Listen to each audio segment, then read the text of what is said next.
Double engine సర్కార్‌లా ఎంత గొప్ప గొప్పల పనులు జరుగుతున్నాయంటే, అబ్బో! చెప్పవశంగాని అభివృద్ధి. ఏ రాష్ట్రానికి అందనంత ఎత్తుకెదుగుతున్నాయి డబల్ ఇంజన్ సర్కారున్న రాష్ట్రాలు. మొన్న గుజరాత్ రాష్ట్రంలో 'ఫైనల్ డెస్టినేషన్' సినిమా సీన్‌లు గుర్తు చేసింది. నిన్న రాజస్థాన్ రాష్ట్రం ఏసిన రోడ్డు ఓపెనింగ్ కాకముందే వరద కొట్టుకొని పోయింది.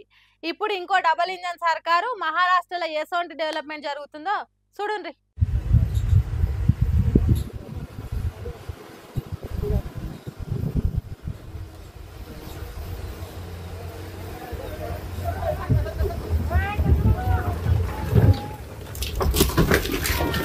అరెరెరెరెరె! సచ్చినంరా!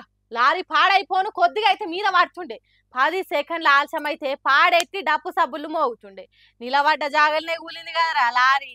ఉరుకుండ్రా ఉరుకుండ్రి ఉరుకుండ్రి అన్నట్టు పానాలు అరిచేతిలో పెట్టుకొని పరుగులు తీసిండ్రు జనాలు. మహారాష్ట్రలో ఉన్న బీడ్ జిల్లా వద్వాని మండలం కడిగి అనే ఊర్లో కడుతున్న బ్రిడ్జ్ అట్ ఇది. ఇప్పటికే ఓ పాత బ్రిడ్జ్ గుజరాత్‌లో కూలింది. ఓ కొత్త రోడ్డు రాజస్థాన్‌లో కొట్టుకొని పోయింది. డబల్ ఇంజన్ సర్కార్ చక్కదనం చూడుండ్రని ఈ దేశం మొత్తం మొత్తుకుంటున్నది ఇక. ఇప్పటికే ఉన్న ఇజ్జత్ అంతా పోతున్నదని కొత్తగా కడుతున్న ఈ బ్రిడ్జ్ కాడికి ఇంజనీర్లను తోలిందట మహారాష్ట్ర బీజేపీ సర్కారు. ఆడికి పోయి చెకింగ్లు చేస్తుంటేనే ఇగో గిట్ల లారీ బోల్తా పడ్డది. అంటే చూడుండ్రిగా ఎంత నాసిరకంగా జరుగుతున్నాయి పనులు. బీజేపీ పాలించే రాష్ట్రాలలో ఎసోంటి కాంట్రాక్టర్లు మోపైతున్నారు. 100 పెట్టుబడి 1000 సంపాదించాలన్న ఆలోచనతో ఉంటున్నారు కాబట్టే గిట్లా అవుతున్నదట. కొత్తగా బ్రిడ్జ్ కడుతున్నారంటే దాని పక్కకు అప్పటి మందం తాత్కాలిక రోడ్డు వేయాలి.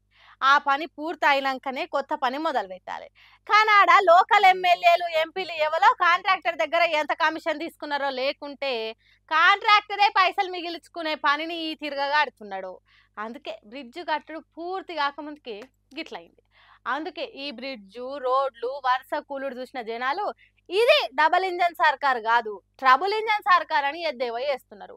వచ్చేదినంటే ఇయే కావచ్చు, అమృత్ కాల అభివృద్ధి ఈ తీరుగానే ఉంటది కావచ్చు అన్నట్టు మాట్లాడుకుంటారు దేశం పబ్లిక్ అంతా.